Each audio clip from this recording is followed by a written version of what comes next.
What's up guys, Brad here, and today we're going to be reviewing 19 cards from Knights of the Frozen Throne, the upcoming expansion for Hearthstone. And as you can see in the upper left hand corner, I'm going to be reviewing these cards just like the last video.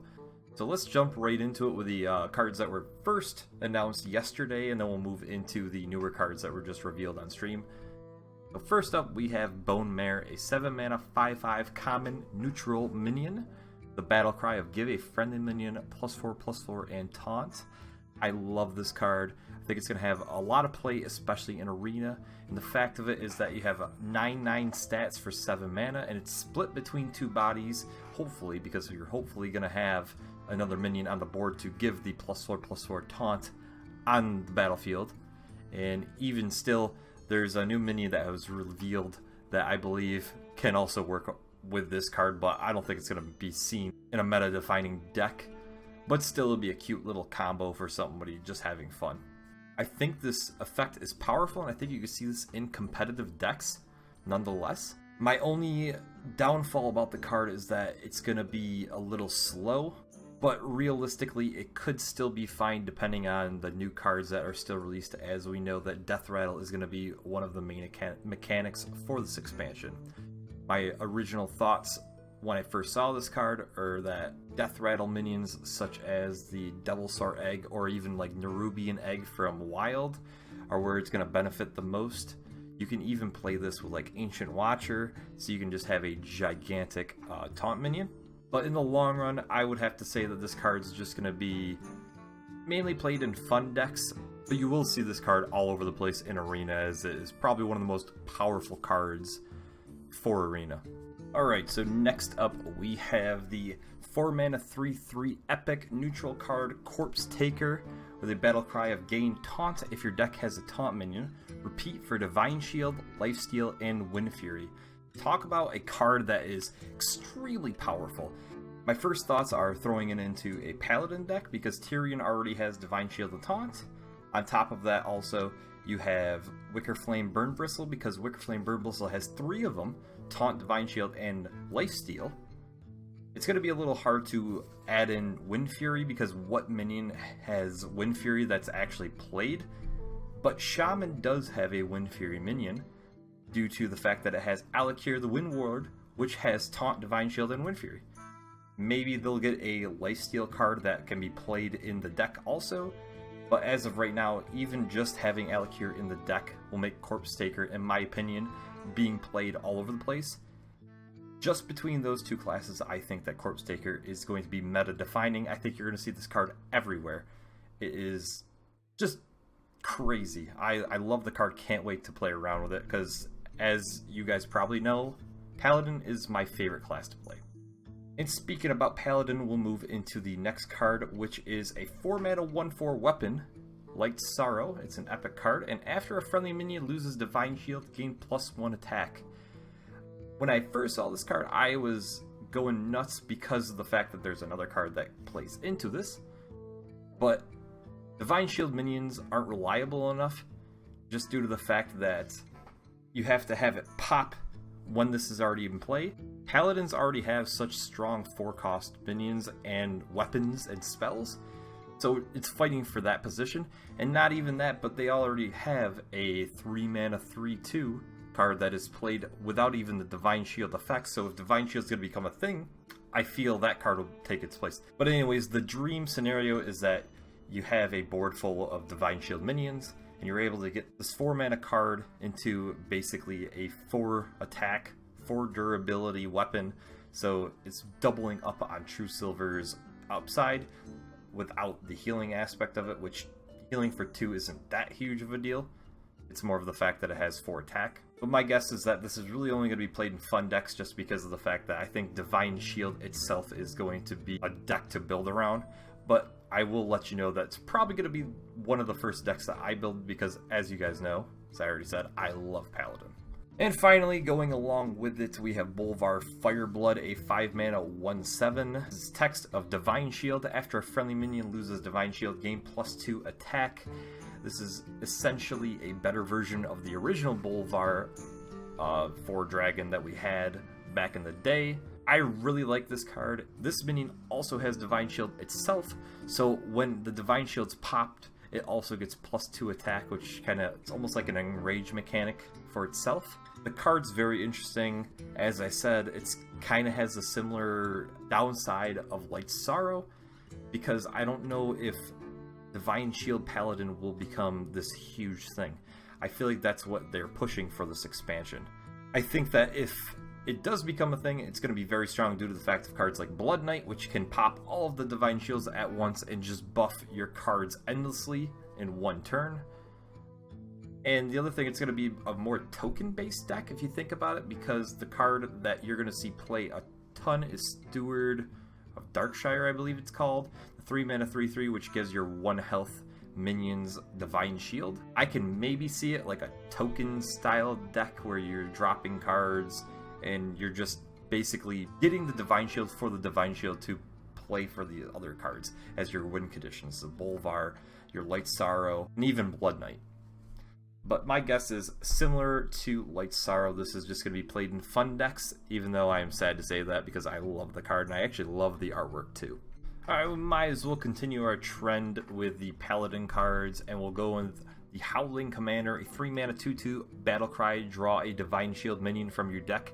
As I said in this expansion, it seems like they are really pushing for a Divine Shield Paladin to become the Paladin-centered deck, I guess, in the game. I'm not sure if it's going to work out as well as they're hoping, but it could be good. I think it has a lot of potential. Now, this card, if you look at it, is interesting. A 3-mana 2/2 draw a card. A specific card is not too bad, but the problem is that, look at Mage, for example. It has a 2-mana 2/3 with drawing a specific card, which is already better in the long run. If this card had another upside, I think it would be a lot better. But realistically, I mean, there's not much really to say. I think it's just a bad card in general. And a card I am actually quite excited about. I think they are printing a ton of warrior cards that are extremely intriguing. It's Animated Berserker, a 1-mana 1/3. After you play a minion, deal 1 damage to it. This is also going into those whirlwind effects, dealing 1 damage in rage mechanics that warriors love. Battle Rage, I think, is going to be better than ever and probably the best card draw mechanic in the game, especially after when the set is done. I just can see numerous opportunities. I mean, Wild is going to be just outstanding with this card because of Grim Patron Warrior. I think Grim Patron Warrior is going to do wonders. But not talking about Wild because not many people play it. In Standard, I still think this isn't going to be too bad. As I said, Battle Rage is a huge mechanic to draw your cards out and make an aggressive deck. Frothing Berserker is played in almost all warrior decks that are kind of aggressive, especially ones that are trying to deal damage to all minions with whirlwind effects, and this card just intensifies that also. I'm excited to see what the other cards that they have in store, as I said, they're all very interesting so far. I think this card is great. I'm not sure if it's going to be meta defining, but it could be depending on what the last few cards that they released for warrior are. And another 1-mana card, it's a Warlock Sanguine Revealer, I think is how you say it. It's a 1-mana 1/1 Battlecry, destroy a friendly minion and gain +2/+2. So right off the bat, it's strong if you have the coin, but the downside is that you have to have something already on the board. You play maybe a Wisp, and then this card, it can be kind of a strong play, but I think playing 2 cards is a bit much. Personally, I am not a big fan of this card. I think it's kind of too slow. I think it's not reliable enough to get the basically having a 3/3 minion on turn 1. If you wanted something with stats kind of similar to that, you would just play Flame Imp, because 3 damage to your face isn't all too bad, because in the long run, a 1/1 is way worse than a 3/2 deal 3 damage, to your face. I think the card's just bad. As I said numerous times before, it's only 5 dust if you were to dust it, so it's not even worth it. But overall, I think the card is just bad. And finally, we have a 2-mana Secret 4 Hunter, Venom Strike Trap. This card reminds me of Cat Trick, if you want to think of that. It's a secret when one of your minions is attacked, summon a 2/3 Poisonous Cobra. So it's Emperor Cobra, kind of like Cat Trick. It summoned Jungle Panther, a 4/2 with Stealth. I love the card. I think Professor Putrescide can make Secret Hunter a pretty powerful deck. The other interesting thing is that this adds another secret that people will start going back and forth. Okay, are they playing Snake Trap or are they playing Venom Strike Trap? Because it's the first time that there's another card that is only affected when you're attacking a minion. Freezing Trap is if you attack in general with a minion. Explosive Trap is your face. Misdirection is your face. Snipe is a minion played in the board. So usually before, if we played Snake Trap, they would find out quite quickly, okay, it's Snake Trap. Do I want to just play around it? Do I just want to run face? Do I not want the effect to be triggered? Do I want to wait until I can either remove their weapon, their Eagle Horn Bow, or do I not care about giving them the charge and I just tack into it and I have an efficient way to take care of their snakes? So this is quite interesting. I love it. And on top of that, a Poisonous Cobra is quite powerful. You can deal with a lot of large minions. So I think the card's going to be pretty good. I'm not going to say meta-defining because I'm not too sure if Professor Putrescide will be meta-defining, as I've said previously, but I think the card will be great. Alright, and we are finally on to the cards that were just revealed on the live stream. And we are going to start off with the cutest card, arguably so far of the set. A 0 mana 1/1 beast, Snow Flipper Penguin. Just look at that art, it is awesome. So this card is very reminiscent of Wisp and Tiny Fin, but now it has the beast tag instead of like a Murloc tag, or no tag at all. I think the card is kind of interesting due to the fact that it has the beast tag, but obviously everybody knows this card is not very strong. It's kind of a given. There are some interesting plays that you can have with the Snow Flipper Penguin. I like Stampede also. Stampede is a card that I feel can be played because a lot of times Hunter runs out of cards in their hand. And you could play this card. Sometimes you want a lot of minions on the board very early on in the game. So you do something like on turn 2, you can even do Stampede, do Alley Cat into Snow Flipper Penguin. You can generate a few cards there. And then on top of that, maybe the next turn you have another 1-drop card. Plus you have Scavenging Hyena. And you could trade in, you have a gigantic Scavenging Hyena by turn 3. But most likely you're not going to want to play Stampede in that scenario. If you had that kind of a hand, you'd probably want to just play the Alley Cat in turn 1 with the Snow Flipper Penguin. Hopefully they can't do something to kill them off. And then you play Scavenging Hyena and trade into one of their minions. Hopefully they have something with like 3 health to kill everything off and have a gigantic Scavenging Hyena on turn 2. You'll have an 8/5 Scavenging Hyena on turn 2 if you're able to trade everything in right away. Just pretty damn good. But as I said, card's just going to be bad. Don't dust it because it's just too damn cute. I think you guys should all craft a golden because it's that cute. Kind of like Tiny Fin. Next up, we have a very interesting card. The Rogue Weapon Shadowblade. 3 mana, 3/2. Battlecry, your hero is immune this turn. Absolutely love this card. I think it's going to be great. Actually, I'll be honest, I think it's going to be meta-defining for Rogue due to the fact that there's a lot of 3 mana cards that have this Fiery War Axe stats that are played in decks that have a little bit of an upside, and I think this upside is good enough.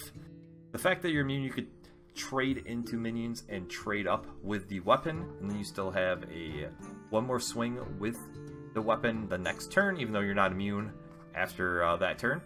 But still, I think the card will see play. Trading into minions is one of the ways for Rogue to get ahead on board and stall the game out for their miracle turns with Gadgetzan Auctioneer and all their small spells. Now, just because they got a very powerful weapon here, I still don't think Leeching Poison is going to be very powerful, which is the 2 mana card that gives lifesteal to a rogue's weapon, just because I don't see the upside is gaining 3 health for this weapon. I don't know, I think Leeching Poison is that trash tier card, but I think Shadowblade is a meta-defining card. I think this will make it into all rogue decks. I think you'll see 2 copies in it. Okay, now we're going to go on to a card that I'm extremely excited about, which is Defile, a 2-mana Warlock spell, which reads deal 1 damage to all minions. If any die, cast this again. This card is phenomenal. For 2 mana, you can essentially wipe an entire board. This is great against aggressive minions. I think it's meta-defining for Warlocks. I think you're going to see it in every single deck, and this helps to counter all of the aggressive decks because Warlock is so key on their health total. They need to keep as much as possible. I can even see something as where you Mortal Coil a minion just to get it to 2 health, so you don't draw a card, just so you could wipe a board even more efficiently with Defile. I don't really think there's much else to say other than the fact that you also need to think that this also helps against Death Rattle minions. Think of Possessed Villager, you kill that minion with Defile, the Death Rattle will trigger, and then the Defile will go again, killing the Shadow Beast that Possessed Villager spawns. Whatever it's called, I think it's Shadow Beast. So I love this card, can't wait to play around with it. I think it might make Warlock do something interesting, but we're going to need to see more Warlock cards for them to actually have a very good deck. Next up, we have an interesting card, Cryostasis, a Shaman spell, 2 mana, give a friendly minion +3/+3 and freeze it. Epic card. This is interesting because, as we've said before with Icebreaker, it was evident that they were going to be printing a lot of freeze mechanics for Shaman. Now this is the downside because of the fact that you can give a minion +3/+3 on their side, and then you have to kill it, so you're taking a lot of face damage. But you also could use it as a stall if you know you have Hex in your hand. So you could play this, stalls the game out. Maybe you're getting ready to do some other, plays basically. There is another card that has a great combination with this, and we'll discuss that right after this. But just the card itself, I think it's quite powerful, especially with any card that has taunt. It helps out a lot. Giving +3/+3 with taunt, you don't really care that it's frozen because the fact is usually they don't have a ton of tech anyways. You just want to build up their life total, and then it makes it that much more effective to trade. I think the card is only going to be really seen and played in fun decks for right now, but as I said, with the freeze mechanic that Shaman has, it is so hard to judge the Shaman class cards right now because it's all over the place. I mean, this is a completely new way that we're having to build Shaman. It's going to be totally unique. It's not like Warlock where it's like, we've had discard mechanic forever. We're just going to give you more discard mechanics. And that discard mechanic still isn't good. So you're still printing cards that aren't good, but we do have Defile at least. But as I said, the card that I think that is interesting with Cryostasis is the Shaman Legendary Morabi. 6 mana 4/4. Whenever another minion is frozen, add a copy of it to your hand. This card is quite interesting. Horrible stats, but the fact that you can add any card to your hand, including on your opponent's side and your own, makes this card kind of powerful in an interesting way. The interesting thing is that we saw that you can stack freeze effects on minions and you can gain multiple copies of it. For example, when they showed the video, you have Archmage Antonidas on the other side of the board, you freeze it with a card, and on top of that, you maybe play Cryostasis on it, or even Frost Shock, and then you have Morabi give you multiple copies of Archmage Antonidas into your own hand. I absolutely love the card art. I think it's going to be a ton of fun to build a free Shaman once this Knights of the Frozen Throne is released. I don't think this is going to be very powerful though, because we've seen cards with similar stat lines before. Think of Mistcaller, and those cards were not played at all. It's a very slow card to play. Basically, you need to think about it. It's not going to be played on turn 6 unless you have a minion that's going to freeze something on the board already, which is possible. But in the long run, I don't think just playing this and getting one card is really going to do too much. But it's going to be a ton of fun, so you're going to see this in all of the fun decks. I think a lot of the Shaman cards are going to be in fun decks. You're going to see the token Shaman still live with Bloodlust, because I don't see that deck really going anywhere. Next up, we have a priest spell, Eternal Servitude. 4 mana card to discover a friendly minion that died this game and summon it. I like the card. It is interesting. It's basically Resurrect, but you get to choose between 3 minions of what you want to basically be resurrected. It gives a little bit more flexibility to resurrect, where it just chose a random minion for you for 2 mana. I'm a little unsure of how it's going to be. My initial thoughts is that the card's not really going to be that great. I think it's quite slow, but I still think that it could be played and it'll do quite well, especially in the late game when maybe you've played cards such as Ysera, Arcane Giants, if you're running Arcane Giant in Priest, which I do because I'm that type of person. And you could have, 8/8s for 4 mana. You could do it twice, as you could run 2 of them because it's just a rare card, but I think it's just mainly going to be played for fun. If not, it's just a bad card. So yeah, it's kind of an underwhelming card. Not a big fan of it. Next up is a mage card, which is quite interesting. Doomed Apprentice, 3 mana, 3/2. Just like Sorcerer's Apprentice for 1 more mana, but your opponent's spells cost 1 more. I love the card. The fact that they have this flavor is very neat. The problem is that it's not enough. Making your opponent's spells cost 1 more, I think, is just not very good. I do like the fact that they made a basically Death Knight version of Sorcerer's Apprentice, even though they went on the limb and said that there are no Death Knight reworking cards, or whatever you want to basically call it. This obviously is a Death Knight version of Sorcerer's Apprentice. Card's just too weak in general. I'm just not a big fan of it. Not much to say. Card is bad. And we have the final Prince legendary card.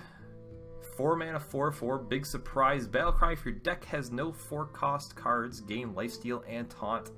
Similar to all of the Princes, this card is just bad. You're not going to want to build a deck without 4-cost cards. Just like the other Princes, you don't want to build a deck without 3-cost cards and 2-cost cards. I think the only Prince that has any chance of seeing play is the 3-cost one, because it has kind of a Faceless Manipulator effect. But realistically, I think these are all way too slow and way too cliche to build around. I'm going to go out and just say you might as well dust the card for 400 dust, because it's just not played. Craft something a little better. Alright, we're coming up on the final 3 cards.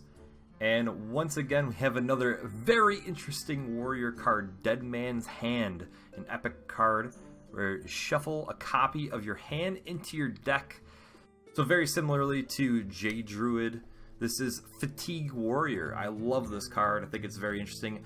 As I said, I'm sick of seeing Taunt Warrior and I'm sick of seeing Pirate Warrior. I can't wait until there's just a regular old Control Warrior. I think that this is going to create the old school Control Warrior, where basically all you're doing is armoring up, clearing the board, making efficient trades, playing big minions, Resident Sleeper style, even though it creates long games, but I love that play compared to what it is now. I have to tell you, I have to applaud Team 5 for their innovation with Warrior, as I think that their cards so far have been the most interesting.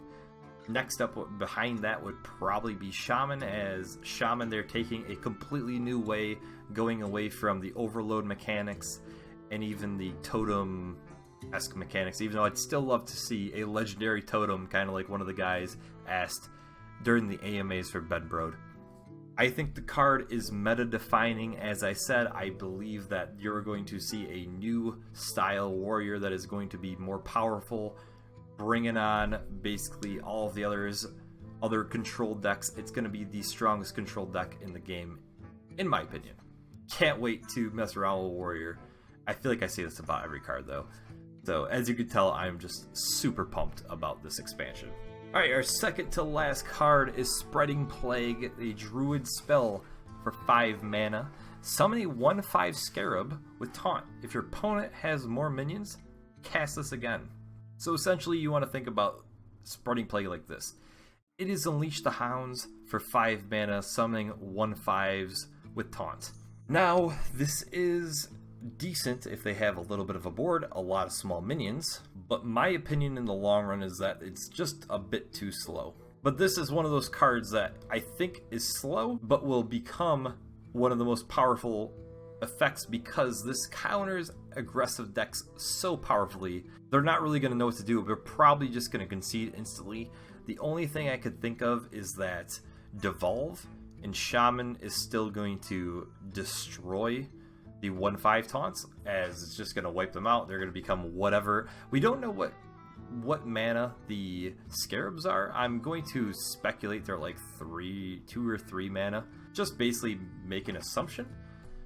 But we won't know until we actually see the card. Maybe somebody else does know what the actual scarabs cost. I'm just gonna say that the card is bad. I'm gonna make that judgment. But I will say, going out on the limb, I can see this card being great.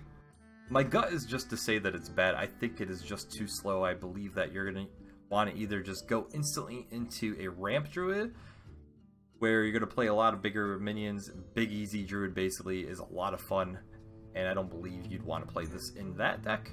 You might play one of in that deck, but for sure you would not want to play this in an aggressive druid deck. So I'm just going to say it's bad, as I said. And finally, our last card is a Death Knight hero, Frostlich Jaina, which was leaked before, and I just didn't want to give my opinions on it because we didn't know what the hero power was, which, by the way, I will show you right now.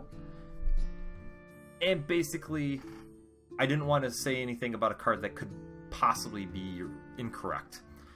But now that we know it's correct, it is a 9 mana Battlecry. Summon a 3/6 water elemental, and your elementals have lifesteal this game. Plus you gain 5 armor, which is going to roll into all of the Death Knight heroes.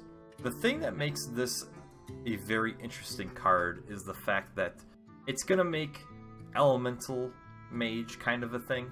And the hero power is extremely powerful. If you ping something off, you're gaining 3/6 body with lifesteal. So in the long run, you're going to be able to sustain your health almost indefinitely, because the water elementals aren't anything small to overcome. They have a ton of health. They're freezing the board. They're stalling the game even more. I love the actual thought of the card. My biggest fear is the fact they made it 9 mana. This is such a slow card. Plus, Elemental Mage just isn't nearly as good as what a Secret Mage can do. A Freeze Mage, I feel like, is better. Burn Mage is going to be better, in my opinion.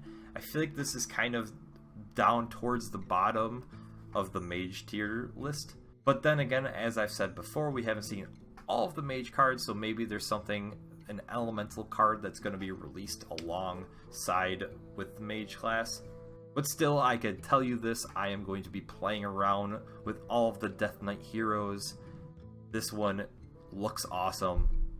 Maybe I'm completely wrong. I'm just going to say that the Frostlich Jaina is going to be in fun decks. Don't think you should dust it. Yes, it is slow, but it's going to be a lot of fun, and I think it can even potentially see some play. And maybe they also, just a random thought, maybe they made Jaina, the Death Knight version of Jaina, this way because their plan is to get rid of Ice Block, because without Ice Block they don't really have any way to sustain their health.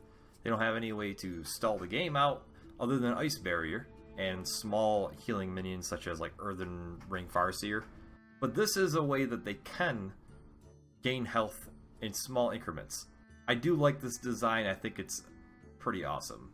Hopefully you guys enjoyed this review. I have a lot of fun doing this.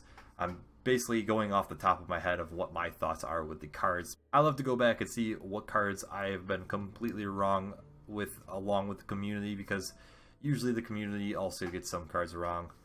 Maybe we will see a Frostlich Jaina meta that is tier 1. So thanks for watching, guys. Hope you have a great one.